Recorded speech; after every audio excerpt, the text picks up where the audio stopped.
Nauwi sa enkwentro ang isang drug buy-bust operation sa Parañaque. Patay ang isa sa mga sospek at sugatan ang 4 na tauhan ng PIDEA. Nasa frontline balitang yan si Nina Ongpauco. Sa kuha ng CCTV, makikitang lumabas ng bahay ang lalaking naka-pink na t-shirt. Sumunod naman ang isang lalaki na nasa harap ng sasakyang dumaan. Nang magkita, nagbarilan ng dalawa. Humandusay ang lalaki naka-pink habang nakabangon ng isa pa.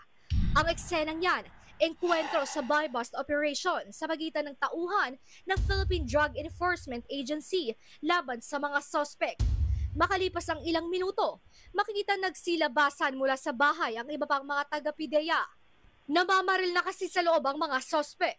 Didn't expect that something will happen like that.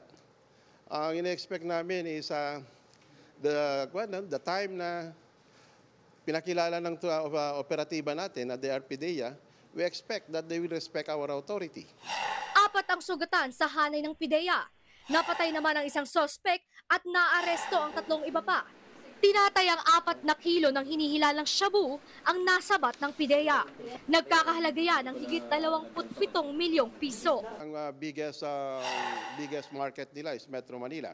O kung yun yung dala nila, so they are really big suppliers. Nakumpiska rin sa mga sospek ang isang sasakyan, cellphone, buy-bust money, drug paraphernalia, bala at baril at ilang dokumento. Mahaharap ang mga sospek sa patong-patong na reklamo. Nagbabalita mula sa frontline, Nina Ongpauco, News 5. Mga kapatid, Jiggy Manikad po, iba na ang may alam at may pakialam sa panahon ngayon. Para sa konkreto, kumpleto at komprehensibong balitaan sa frontline, mag-follow at mag-subscribe sa social media pages ng News 5.